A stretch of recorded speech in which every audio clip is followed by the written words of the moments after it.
Bien qu'il soit connu de tous grâce à sa longue et brillante carrière politique, le sénateur Lindsey Graham des États-Unis d'Amérique ne s'est jamais marié. Malgré le fait que Graham soit un personnage connu avec une carrière importante, il est resté assez secret sur les raisons pour lesquelles il a choisi de ne pas se marier. Le fait qu'il vienne de révéler que son désir de rester célibataire est influencé par ses propres choix et expériences est une nouvelle révélation. Il est important que vous gardiez votre sang-froid en écoutant son honnêteté. Le sénateur Lindsey Graham a récemment fait un commentaire à la fois honnête et amusant sur son dilemme personnel unique en son genre. Outre ses idées et ses convictions politiques, le statut de célibataire de Graham, très rare parmi les prétendants à la présidence, l'a propulsé sur le devant de la scène médiatique alors qu'il fait campagne pour l'investiture du Parti républicain. Le célibat de Lindsey. Lors d'une interview, Graham a déclaré catégoriquement que son statut de célibataire ne signifiait pas nécessairement qu'il manquait d'une quelconque forme de développement personnel. Il a été sur le point de se marier dans le passé, mais il n'a toujours pas conscience des raisons pour lesquelles il ne s'est pas marié. Bien qu'il ait été sur le point de se marier dans le passé, il a conclu en disant « Je ne suis pas imparfait parce que je suis célibataire ». Ces propos mettent en lumière une question générale plus large, liée aux circonstances personnelles et au point de vue du grand public, qui est pertinente dans le contexte d'une politique à forts enjeux. Les déclarations de Miss Graham s'inscrivent dans un contexte de surveillance accrue de la part des médias et de moqueries parfois amusantes de la part de ses collègues. Il se distingue des autres candidats à la présidence non seulement par ses convictions, mais aussi par le fait que sa vie personnelle a suscité une grande variété de réactions de la part des autres. En effet, il est âgé de 59 ans. Au cours de son discours, Graham a fait un commentaire qui faisait référence à l'image clinquante et idéalisée qui est souvent associée à l'administration Kennedy. Il a poursuivi en disant « Si vous cherchez Camelot, je ne suis pas votre personne. » Il a poursuivi en expliquant que si vous êtes à la recherche de flash et de splendeur, je suis sans aucun doute le plus mauvais choix parmi tous ceux qui existent.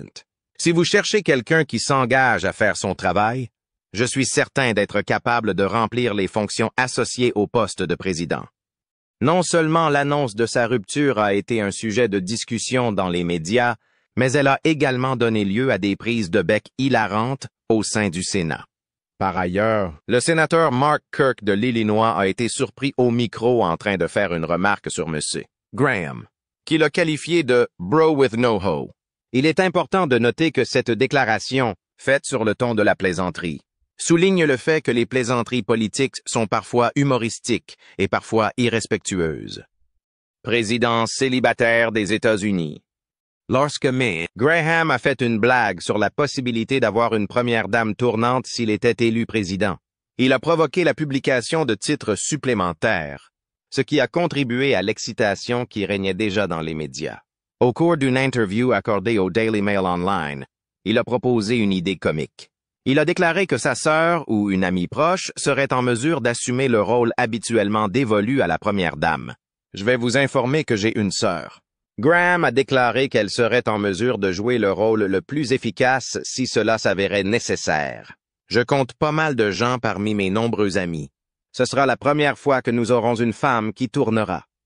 Ce commentaire a été rapidement repris par les médias et contesté par un grand nombre de personnes, ce qui a contraint Dame Graham à préciser que sa déclaration était une plaisanterie. Graham a été poussé à s'expliquer. Après un certain temps, il a précisé à Politico qu'il s'agissait d'une blague, soulignant le fait que ses remarques n'étaient pas destinées à être prises au pied de la lettre, mais plutôt à injecter un peu d'humour dans la discussion qui avait lieu sur sa vie personnelle, qui était explorée. Bien qu'elle soit très rare, la perspective d'un président unique a été documentée dans les annales de l'histoire américaine, malgré le fait qu'elle soit assez peu fréquente. James Buchanan a été le premier président de l'histoire des États-Unis à ne pas s'être marié pendant son mandat. Il a été le 15e président des États-Unis. De 1867 à 1870, Buchanan a mené une vie de service public et de diplomatie, et le fait qu'il n'ait pas été marié ne l'a pas empêché de s'acquitter de ses responsabilités en tant que président. Buchanan a servi de 1857 à 1967. Bien qu'un président célibataire puisse être un événement extraordinaire, il n'est pas totalement exclu que la plus haute fonction du pays soit occupée par un célibataire. Les conditions dans lesquelles il se trouve le prouvent. Le fait que Grover Cleveland et Woodrow Wilson se soient tous deux mariés alors qu'ils étaient présidents est l'une des choses qui les distingue des précédents Américains ayant occupé le poste de président. En 1886, alors que Cleveland effectuait son premier mandat présidentiel, il a épousé Frances Folsom. Cette année marque le début de leur mariage. Ann Outer. Cleveland a été le 22e et le 24e président des États-Unis. Pendant le second mandat de Woodrow Wilson, Edith Wilson se marie avec lui en 1915. Woodrow Wilson fut le 28e président des États-Unis. Contrairement à la dynamique personnelle et publique d'un seul président, leur mariage, qui ont eu lieu au cours de leurs différentes périodes de présidence, ont présenté une dynamique unique. Le fait que le sénateur Lindsey Graham soit en lice pour l'investiture du Parti républicain a suscité beaucoup d'attention, d'autant plus qu'il s'agit d'un point de vue individuel. Sa vie personnelle est inextricablement liée à une histoire familiale troublée, qui a largement contribué à façonner ses opinions sur le mariage et la famille. Ses points de vue sur le mariage et la famille ont été façonnés par cette histoire. Hypothèse concernant la famille. Lorsque Graham était étudiant à l'Université de Caroline du Sud pour ses études de premier cycle, il a été confronté à un certain nombre de difficultés personnelles importantes. Darlene, sa sœur cadette, s'est retrouvée dans une situation périlleuse lorsque ses deux parents sont décédés inopinément après seulement 15 mois de mariage. Au cours de la même période, ses deux parents ont quitté la maison. Pendant leur décès, Graham, qui était encore en pleine croissance, a assumé une lourde tâche. Au moment de leur décès, Darlene venait d'entrer dans l'adolescence ou de la commencer. Le sens aigu du devoir et la loyauté de Graham envers sa famille sont illustrés par le fait qu'il a choisi de rentrer de l'université les week-ends pour s'occuper de sa sœur et devenir son tuteur légal. Ce choix en dit long sur l'engagement de Graham envers sa famille. Le rôle qu'il a joué dans la vie de Darlene est allé bien au-delà de celui d'un simple parent ou d'un gardien. Pour qu'elle puisse bénéficier des prestations médicales appropriées, il était important qu'elle parvienne à assumer les responsabilités juridiques et financières qui lui étaient imposées. Graham s'est engagé dans l'armée de l'air en 1982. Ce qui lui a permis de concilier efficacement ses responsabilités de tuteur et sa carrière militaire. Graham est entré dans l'armée de l'air en 1982. Au cours de cette période de sa vie, il a éprouvé un profond sentiment de sacrifice personnel et d'engagement envers sa sœur, ce qui a eu un impact significatif sur les décisions et les priorités qu'il s'est fixées. Graham se rend compte que ses engagements envers sa famille ont eu un impact sur sa vie personnelle, alors qu'il est en train d'examiner les raisons de son choix de continuer à vivre avec sa famille plutôt que de se marier. Un point de vue individualisé. Il a poursuivi en expliquant que j'avais été proche de lui au début, lorsque je m'occupais de ma sœur. Il a dit que j'avais été proche de lui à cette époque. La franchise avec laquelle Graham raconte son propre parcours met en lumière les difficultés qu'il a eues à trouver. Un équilibre entre ses obligations envers sa famille et la recherche de ses propres relations personnelles lorsqu'il était seul. Ann Outer. Il souligne sa conviction que le célibat ne doit pas être considéré comme un défaut en déclarant « C'est quelque chose dont je ne connais pas vraiment la réponse, si ce n'est que je pense que c'est bien. » Il exprime son opinion pour la première fois. En résumé, il n'y a absolument rien de mal à ne pas être marié en fin de compte. Il n'y a pas lieu de se sentir coupable. Je n'ai pas l'impression d'être une personne défectueuse, même si j'ai la chance d'être marié, d'avoir une famille en bonne santé et des enfants. Je crois que je suis une personne forte et capable.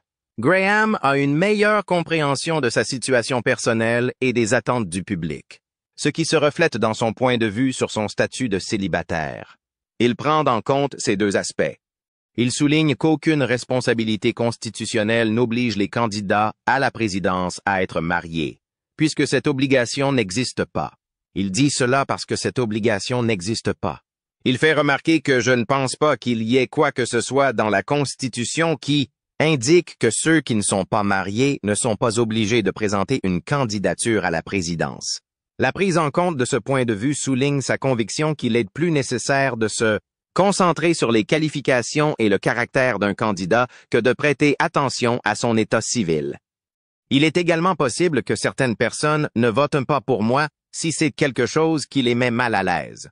Il poursuit en ajoutant « J'offre ce que j'offre », ce qui réitère sa détermination à exprimer ses qualifications et sa vision pour le président malgré le fait qu'il s'inquiète de sa propre situation personnelle. A. McCain. John. La vie personnelle du sénateur Lindsey Graham et l'impact qu'elle a eu sur sa carrière politique sont devenus des thèmes de fascination et de débat pour le grand public. Lindsey Graham est membre du Sénat des États-Unis. Bien qu'il soit en lice pour l'investiture du Parti républicain, son statut de célibataire a suscité un large éventail de réactions de la part de ses contemporains et des électeurs. L'ami proche et collègue de Graham, le sénateur John McCain, a présenté une analyse honnête et, dans une certaine mesure, amusante de l'histoire romantique de Graham. L'histoire sexuelle de Graham a été analysée par McCain. Bien que Graham ait fréquenté un certain nombre de femmes magnifiques au cours de sa vie, McCain a fait remarquer qu'il n'a jamais semblé intéressé par la poursuite d'une relation sérieuse. Et si, bien que Graham ait fréquenté de nombreuses femmes tout au long de sa vie, en raison de sa réputation, McCain est bien connu pour ses propos francs et parfois hilarants. McCain a déclaré, dans un grand éclat de rire, qu'il savait qu'il était sorti avec quelques jolies filles à l'occasion, mais qu'il n'avait jamais montré aucun symptôme d'une relation vraiment sérieuse. Il a dit cela même s'il était conscient du fait qu'il avait des rendez-vous. Le fait que McCain ait fait ce commentaire reflète non seulement un certain niveau de familiarité et d'affection pour Graham, mais aussi une connaissance de l'aspect humain de la vie de Graham, qui a parfois été relégué à l'arrière-plan. La plaisanterie de McCain concernant les aspirations sexuelles de Graham illustre l'esprit plus profond de camaraderie et de soutien qui définit leur amitié. McCain ajoute « J'ai dit à Lindsey qu'il ne trouverait personne qui l'aime autant que lui. » Ce commentaire a attiré l'attention sur l'engagement et le soutien inébranlable qui existe entre eux deux. Même s'il est amusant, ce commentaire reflète le lien profond et la compréhension que McCain et Graham partagent l'un avec l'autre. Pour l'instant, il y a un manque de clarté sur la manière dont les gens voient un candidat unique, et Graham en particulier. Cela montre que les attitudes à l'égard de l'état civil évoluent au fil du temps, comme en témoignent les tendances observées tout au long de l'histoire. En raison de l'évolution des normes sociales au cours des dernières décennies, le nombre de personnes qui se marient a diminué par rapport aux générations précédentes. L'historien Julian Zelizer, spécialiste de l'histoire de la présidence, estime que cette nouvelle tendance pourrait se traduire par une résistance beaucoup plus faible aux candidats qui ne respectent pas les lignes normales du parti. En d'autres termes, à mesure que les perspectives de la société à l'égard du mariage et de la vie personnelle s'ouvrent, les électeurs pourraient être davantage disposés à accepter des hommes politiques qui n'adhèrent pas au modèle standard. En effet, les électeurs deviennent plus ouverts d'esprit. D'autre part, le fait que Graham soit un célibataire présente un ensemble de défis ou de difficultés qui lui sont propres. Lors des élections présidentielles, les conjoints des candidats jouent souvent un rôle important en tant que substituts. Cela s'explique par le pouvoir dont ils disposent. Cela contribue à l'humanisation du candidat et permet de développer une relation avec les gens à une échelle plus intime. Des candidats rivaux comme Rand Paul et Hillary Clinton font largement appel à leurs épouses pour s'attirer des soutiens et renforcer leur image auprès du public. Étant donné que Graham n'a pas de conjoint faisant campagne avec lui, cet aspect de sa campagne risque d'être absent. Graham est candidat à la présidence des États-Unis. À de nombreuses reprises, il a clairement indiqué qu'il comptait s'appuyer sur sa sœur Darlene Graham Nardone pour jouer un rôle important dans sa campagne. Il est clair qu'il est conscient de la difficulté de la situation. Tout au long de la vie de Graham, Darlene, qui est mère de 2 enfants et travaille dans le domaine de la réadaptation professionnelle en Caroline du Sud, a joué un rôle important. De plus, elle est mère. Alors que Graham continuait à parler de sa sœur, il s'est agité et a déclaré « Elle a eu une influence significative sur ma vie au fil des ans. En fait, Elle sera un donateur important de la campagne. Elle est ma plus fervente supportrice au monde. Quand je pense à toutes les choses dont je suis fier, celle dont je suis le plus heureux est la façon dont elle est devenue la personne qu'elle est aujourd'hui. Bien qu'il ne soit pas marié et qu'il n'ait pas d'enfant. Graham souligne qu'il n'est pas seul dans sa vie personnelle. Il dit cela en dépit du fait qu'il n'a pas d'enfant. De nombreux membres de sa famille proche ont joué un rôle important dans son éducation et l'ont toujours soutenu tout au long de sa vie. Il est lié à un grand nombre de personnes de sa famille. Après la mort inattendue de leurs parents, Graham et sa jeune sœur Darlene ont été recueillis par leur oncle et leur tante au milieu des années 1970, bien que leurs parents soient décédés.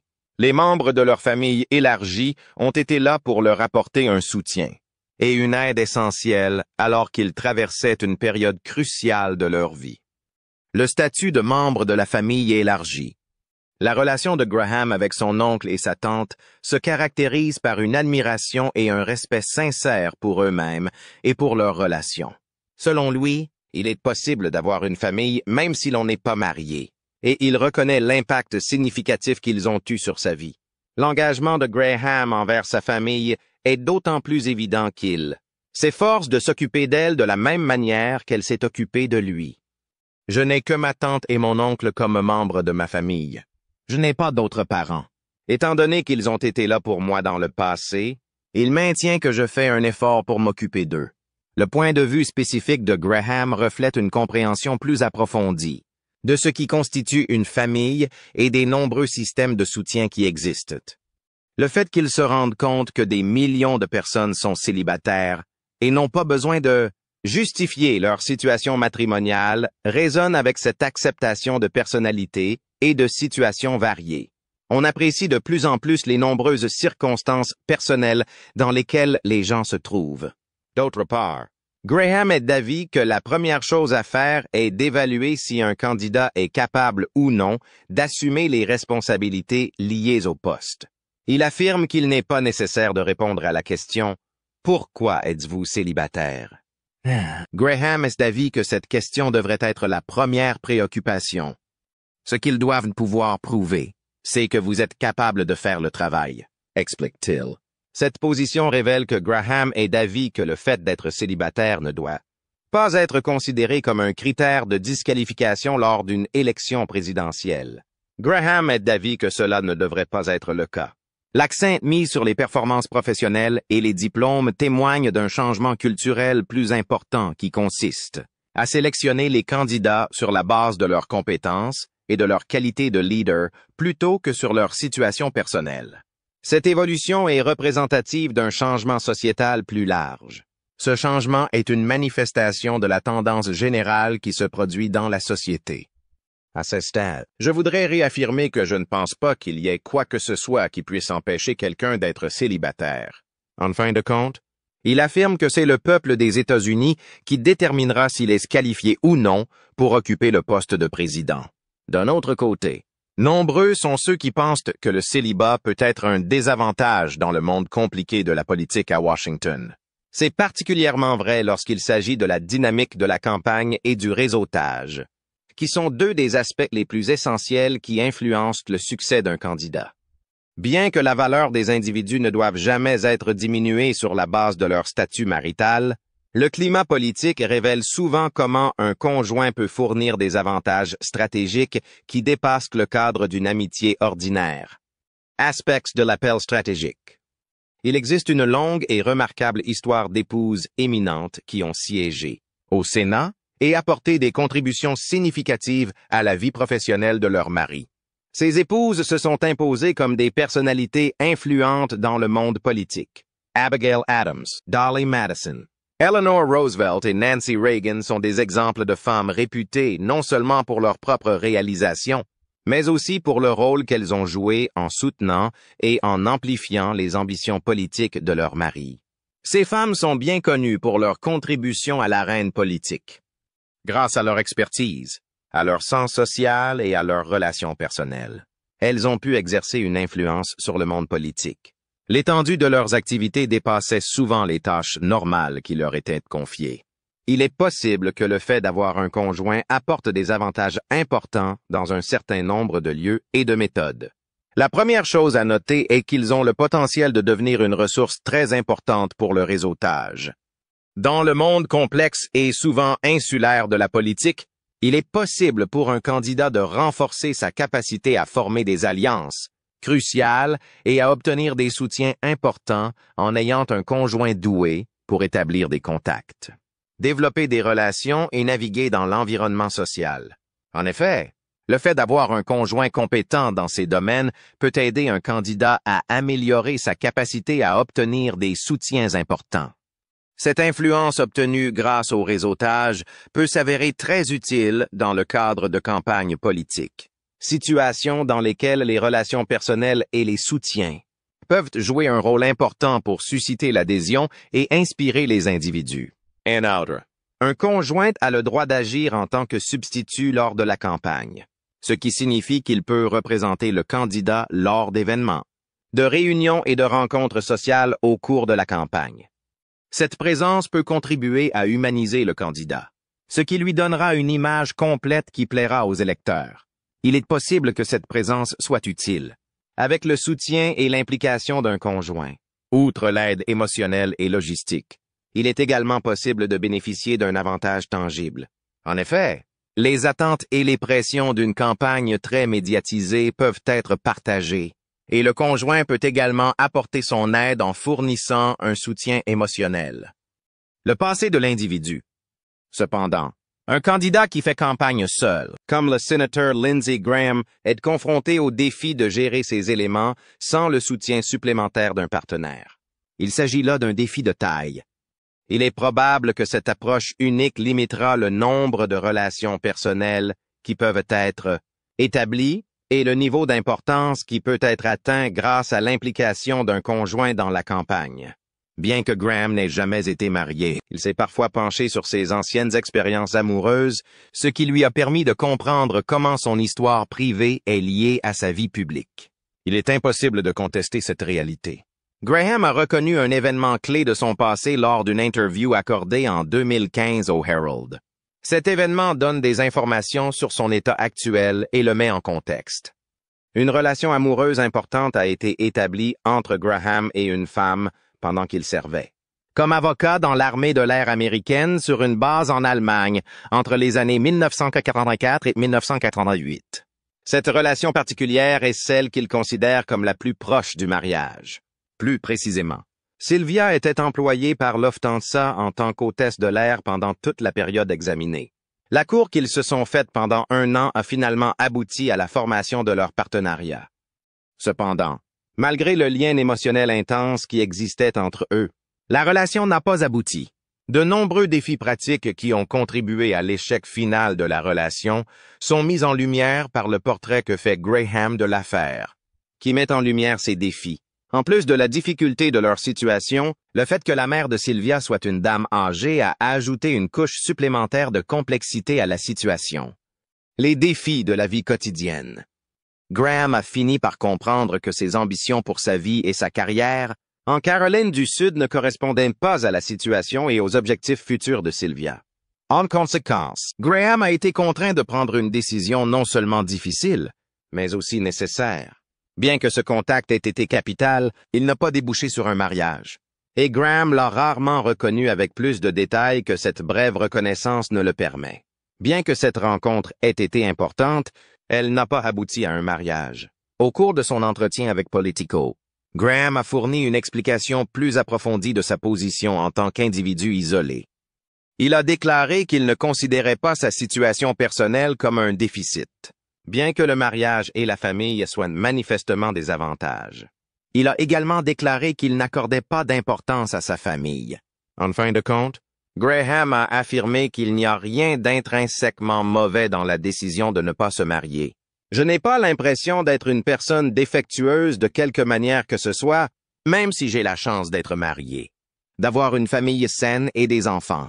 Je crois que je suis une personne forte et capable. Par cette remarque, il montre son engagement à lutter contre les idées fausses que la société entretient à l'égard des personnes qui ne sont pas mariées. Il attire ainsi l'attention sur le fait que la situation matrimoniale d'une personne n'a aucune incidence sur sa valeur personnelle ou son efficacité. Cet aspect spécifique de la vie de Graham a fait l'objet d'une opinion exprimée par le sénateur John McCain, qui est un ami proche de Graham et qui a exprimé ses idées d'une manière à la fois humoristique et perspicace. McCain a fait remarquer que si Graham a fréquenté un certain nombre de femmes étonnantes, il ne l'a jamais vu poursuivre activement une relation dans le but d'y consacrer toute son attention. McCain a fait cette remarque. Au cours de la conversation, McCain a fait la remarque suivante. Je sais qu'il est sorti avec quelques femmes séduisantes à l'occasion, mais je ne l'ai jamais vu développer une relation sérieuse avec l'une d'entre elles. Cette déclaration illustre la compréhension décontractée mais respectueuse que McCain avait de la vie sentimentale de Graham. Elle accrédite l'idée que les choix personnels de Graham ont toujours été une composante de son histoire plus large, plutôt qu'un problème qui le définit depuis le début. Dans quelle mesure êtes-vous d'accord ou non avec la décision de Lindsey Graham de renoncer à se marier au profit de ne pas se marier? N'hésitez pas à nous faire part de vos commentaires en utilisant l'espace ci-dessous.